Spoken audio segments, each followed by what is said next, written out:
denied in its appeal, so Ridgeview is out of the playoffs. We'll discuss that as well. And to me, the biggest moment of the weekend, Stain, he did the unbelievable, he did the unthinkable, he did the never ever been done before kind of move, like the pass in the grass that Dale did in the All-Star race many years ago. Nobody ever thought about that. Nobody ever thought that was possible. Here you have I don't know, the crawl against the wall. Well, it really wasn't a crawl. What a move by Ross Chastain to beat Denny Hamlin to the line to qualify for the Final Four, the Championship Four in in Phoenix, coming up this weekend. That was just, to me, I know, non-NASCAR fans certainly cannot appreciate the moment, Chris. And we're NASCAR fans. We cover the sport. We follow the sport. I'm not a crazy NASCAR fan, but I watch it every week and I enjoy watching it and I enjoy talking about it. That to me was off the charts, unbelievable. And I've watched, there's video from inside his car and there's video from other cars around him. And it's just, I can't, insane is the only word I can think of to describe what I saw with what Ross Chastain did yesterday to qualify. And kudos to him for doing whatever it took to get into the Final Four. And poor Denny Hamlin thought he had it made, was cruising to the finish line, and all of a sudden, he's not in the Final Four.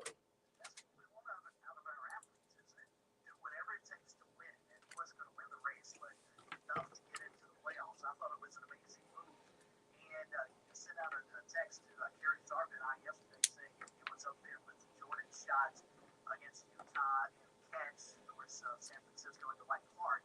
I said that Ricky Craven and Kurt Busch wanted to work with you on the phone. Yeah. But, when I think back, there's no greater finish in NASCAR than that one in Darlington many years ago. However, what Ross Chastain did yesterday probably trumps that from this point on. It got him into an opportunity to win the championship.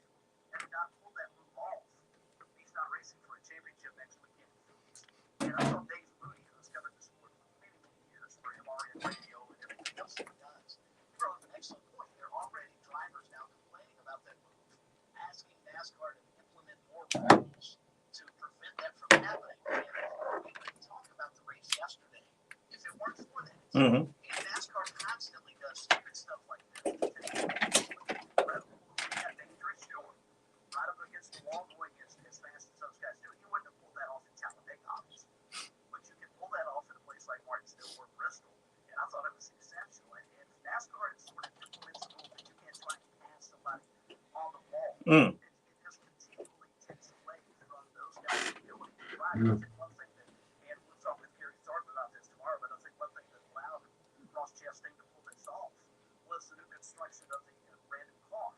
Because from what I've been told, it is actually, it absorbs hits a little bit better than the previous cars. Now, of course, some drivers don't necessarily agree with that, but I'm not sure he would have tried that move last year. But give him all the credit in the world. NASCAR, please don't overthink the sport. Yeah.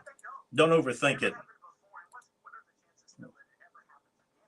I don't know, and I'm only bringing it up to lead off the show. I know we're going to talk Gamecock football ad nauseum and Clemson football ad nauseum. I'm not ignoring that, but to me, again, as a sports fan and somebody who watches that sport and the other sports, it was an oh my moment.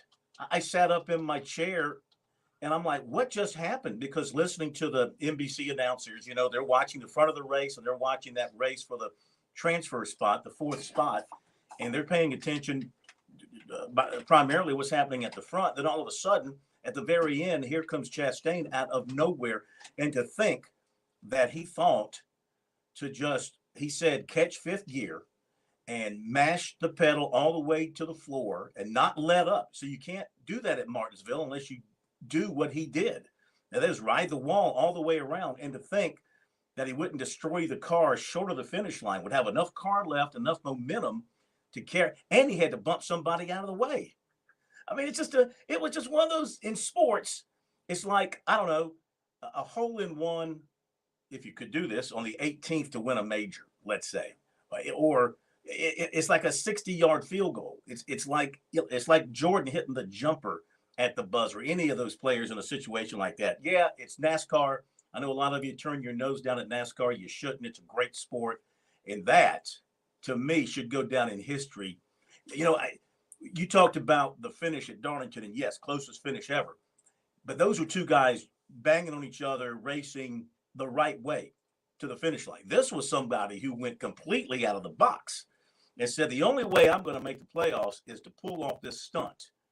And he did it. And the same thought occurred to me not long after. How long will it take for NASCAR to outlaw that move moving forward?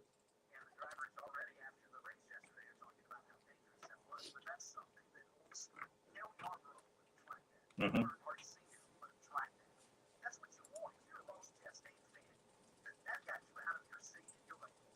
Mm, absolutely.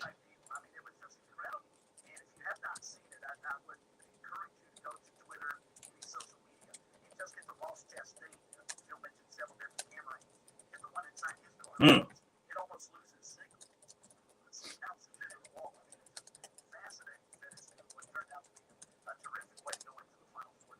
Okay, we're going to dive into the football. One recruiting note to open things up. Clemson target Caden McDonald of Sewanee, Georgia, has just announced a commitment to Ohio State. I know that disappoints a bunch of the Clemson recruiting media who had him counted in as a Tiger. It really ticks me off when I see recruiting media who are, of course, trying to help their school get the guys. They think they're going to get the guy, and he's a great player, and he's going to come in and do this, do that.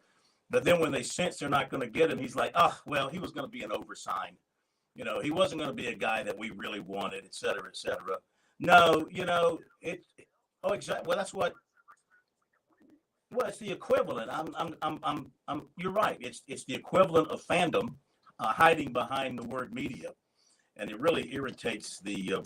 Anyway, this was a guy Clemson wanted. This is a guy Clemson got beat on. You get beat, okay? It happens. Ohio State out-recruited you, out-recruited Georgia, and however they did it, NIL, facilities, playing opportunity, wanting to be a Buckeye. Who knows? Who cares? That's where he wants to go.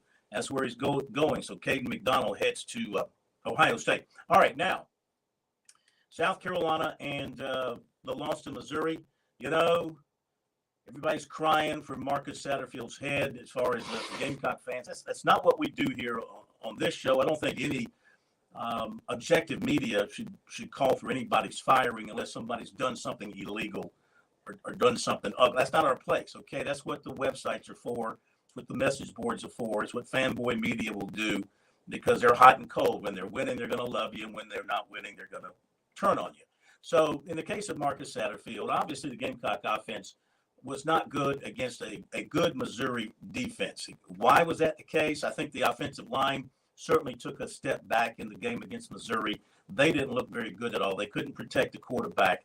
He was having to scramble for his life most of the day. And then Marshawn Lloyd getting hurt whenever he got hurt early because he started out running the football with him, and then he disappears for a while, and we find out he's got a quad injury, and so that limited what he could do. Unfortunately, the other running backs, and it's next man up. This is something that all head coaches talk about, and Shane Beamer believes he's got 3 good running backs in a rotation there. The next guy up has got to do it, but they couldn't get it done. And then, of course, there's the question about Jaheim Bell and what happened there. He played like 8 snaps. He had no touches. Why is he not getting the football? Well, that's a good question. He is, I went back and looked, Chris, in the North Carolina Bowl win, Jaheim Bell had 180 total yards in one game. All right. To this point in the season, through 8 games, he's got 211. So there's something not right there. And you don't purposely not get the ball to who is believed to be your best player. You don't purposely not play who is believed to be one of your best players. Something's going on, I guess, behind the scenes. Maybe he's not practicing well. Maybe he's not putting out as hard as they want. Maybe he's not blocking the way they want him to. I don't know. I don't know the answer to that. Nobody is saying what the answer is. But, one thing about Beamer is that I've learned in the now almost 2 years, he is stubborn. I think he's a good stubborn. I don't think he's a coach who comes out, licks his finger, sticks it in the air, and see which way public opinion happens to be blowing that day. I think he loyal to his coaching staff, people who were crying for a change with the offensive coordinator, with the play caller. You're not going to get that during the season. And I think that's a good trait for a head coach. A head coach has got to be deaf to what's going on social media and what's being talked about on the radio and what's going on out in the public. He's got to be deaf to that. If you believe in the people that you've hired, and if you believe that you've got the right person there, you have to figure out why it's not working at this particular time. Yeah, head coaches do fire assistants during a season. They do make changes in play callers, offensive and defensive, during a season when it's not going well. But Beamer shows no inclination for doing that. He was asked about it on his conference call last night. He said no plan to change play callers or anything like that. I just think that they certainly did not play, Chris, with the intensity and the fire that they played with against Texas A&M. And it was a pretty comparable opponent, matched up about the same, I thought. And Missouri came out. They had a good game plan. Their quarterback got rid of the ball quickly. He ran the ball smartly. They got the ball to this little receiver at like 10 catches, and he found a lot of running room. And Missouri just played better. And South Carolina did not rise to the occasion for a homecoming. There's no excuse for that. There's no excuse for not coming out and playing with the same intensity that you've been playing with during the 4-game winning streak. That I can't explain. That I can't explain why they would come out like that. So, the Gamecocks blew a golden opportunity, Chris. That's the only way to put it, because they win that ball game. They're playing with house money the rest of the way.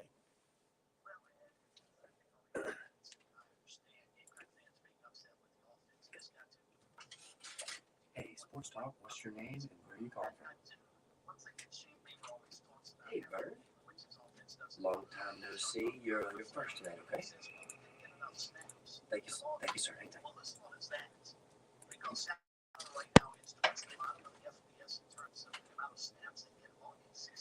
Hey, Sports Talk, what's your name and where are you calling from? Hey, Delvin, how you doing, man? Doing great, thanks. You're second, okay? Thank you. Hey, Sports Talk, what's your name and where are you calling from? Oh, hey, what's up, man? How you doing? Yeah, Ethan Cannon. Yeah, I think a lot of folks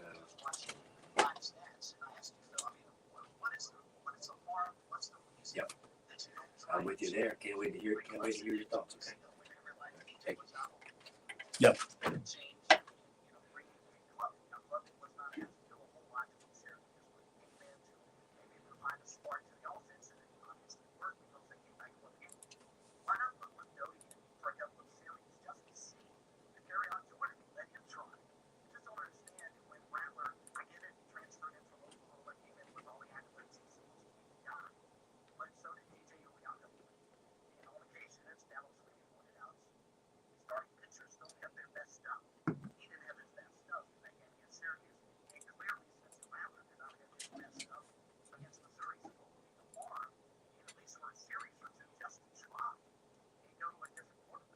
I agree with you 100%. I think in a game where your offensive line is not providing protection and your quarterback is not much of a runner, not much of a scrambler, though he did have a couple of nice runs. He almost hurt himself on one of them, but he did have a couple of nice scrambles, but he really isn't a runner.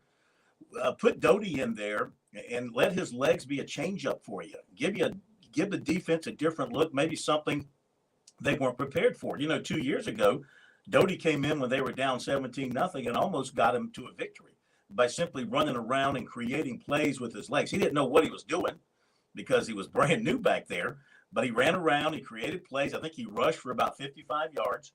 He gave him a chance to win that ball game.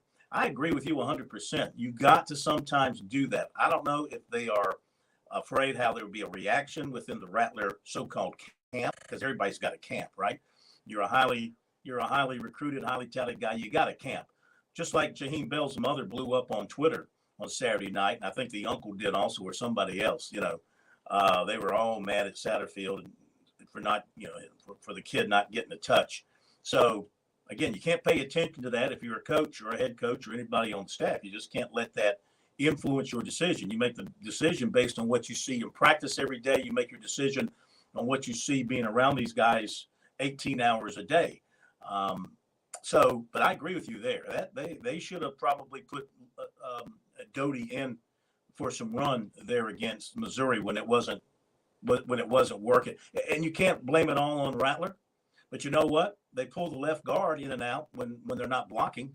So you see that happen all the time at South Carolina right now. They got kind of a rotating thing going on there. So why not? It couldn't have hurt. Yeah. Yeah.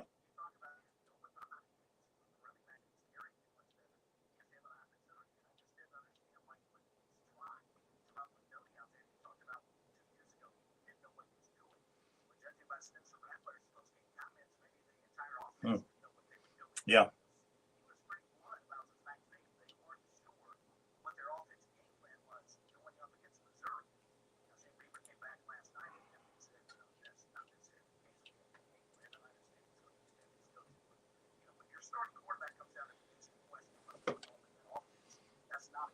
No. All right. A few other big things. And of course, we got Clemson getting ready for Notre Dame. We'll be talking about that going into the week, looking ahead to that up in South Bend. But some other big news today: the high school league, the appeal committee, the second level of appeal. There's the way it works with the high school league is very simple. Jerome Singleton makes a decision on a situation. He's the one that initiates the ruling. Then the school can appeal to the executive committee. This is what happened with Ridgeview. So Jerome Singleton initially declared Ridgeview ineligible and forfeiting games. They took it to the executive committee. Executive committee upheld that ruling, overturned the appeal, upheld the ruling. So now you take it to the appellate level, the next level of appeal, and the last level of appeal, and that was heard this morning, and that group overruled Ridgeview as well. So Ridgeview is not going to be in the playoffs. In fact, the bracket that was released on Saturday didn't even include them, so that doesn't change. And the bottom line is here that the school district, the Richland 2 school district, actually did the investigation. They could not conclude that the players in question had not established had not moved into the school district. All you have to do to go to a school is be in the school district. But to play in the to play sports by the high school league rules, you have to establish a true residency there. And they had an investigator look into it, and they couldn't conclude anything decisively one way or the other about the residency issue. So they took it to the high school league. And then the high school league, they did whatever investigation they did and determined what they determined. And the families, they hired a pretty powerful law firm, the Strong Law Firm here in Columbia. Bakari Sellers was their representative, and he couldn't convince them otherwise. So the ruling goes against Ridgeview. Ridgeview is out. And, my feeling, I talked about it last week. I'll just say it again. Rules are rules. I'll give you that. If it says this and you're breaking that rule, and that's the rule, I get it. But somebody has explained to me, and maybe there is an explanation and I don't know it. Yeah, maybe there is an explanation how you can have other schools that have athletes from outside their school districts playing and winning championships, and they do it without any issue. Now, maybe all those people moved in to the school district, whatever school district they're in, and set up a true establish their residency there the right way. Maybe they all did. I don't know. I question it, but it happens all across the state, and nobody says boo to those people. So, Blythewood.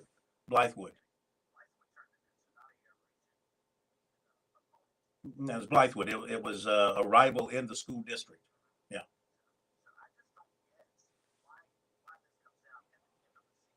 Started September 23rd. That's when the investigation began.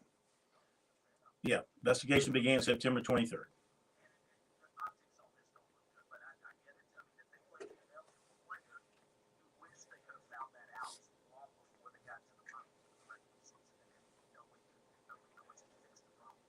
Yeah, you hate it for the. And by the way, I'm citing reporting by the great Scoop Lou from the state. Yeah. Yeah. Yeah. Yeah. Absolutely.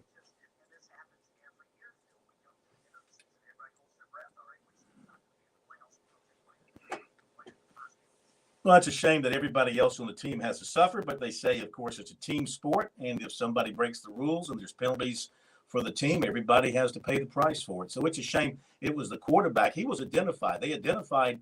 It's interesting. One of the players, the quarterback, his last name is Donnan.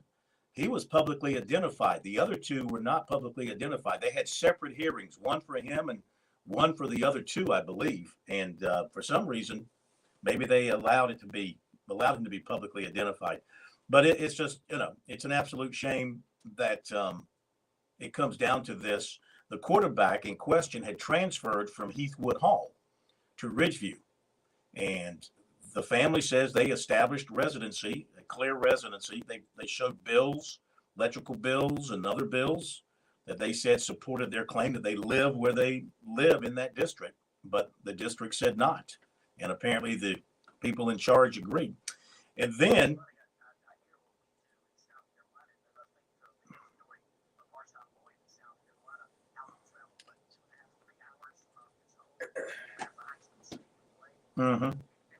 yep. Well, it's a private school. Yeah, it's a private school, private league. They play in a Catholic league or something up there. So, and then you got Auburn. What a day for Auburn. First they hired John Cohen from Mississippi State to be their new AD. And then, of course, they fired Brian Harsin as their football coach. And Cadillac Williams will serve as the interim head coach. Per his contract, Harsin is owed $15.57 million. And Harsin has no duty to mitigate, and Auburn is not entitled to any offset from future income. This from Steve Berkowitz, who is a money reporter. And it says here, another one here from Brandon Marcello. He says, in talking about the search for the new coach at Auburn, and my thought is, who in their right mind will want to go to that dumpster fire? But money will lure anybody. The NIL money, which he says is more than $11 million and climbing. Of course, the NCAA says you can't use NIL money to help in recruiting, right? You're not supposed to discuss it. You're not supposed to use that to your advantage in recruiting. A huge coaching salary and $35 million plus in buyouts the last few years. In other words, they've got the money. He's trying to make the point that Auburn's got the money to spend to get whoever they want to get, whoever might be interested. So that job is now open, and we'll see where that leads. And Auburn's going to pay John Cohen $1.5 million per year as their new AD. So it's going to cost the dude a bunch of clam. Well, I tell you what, we filled up the half hour just catching up on things. You're dying to get to us, and we'll get to you right after the break here on Sports Talk. Be right back.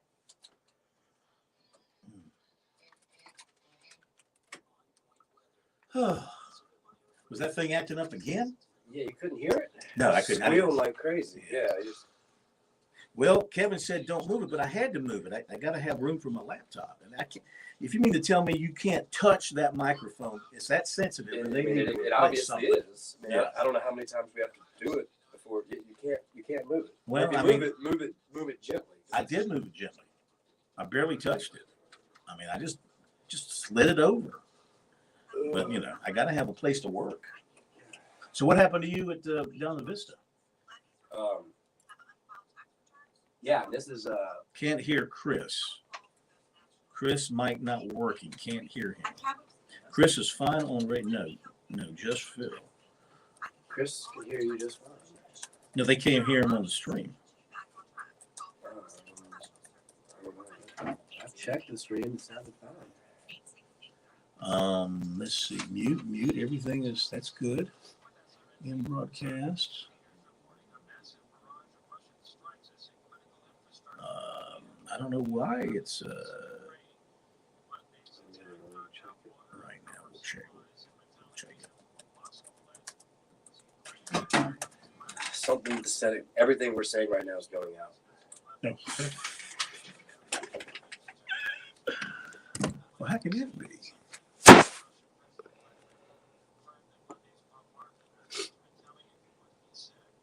can still hear Phil. No, right now. I don't know why it does this sometimes. I'm not looking for here, Fran. Your mics are off. Mm-hmm. I'm muted here.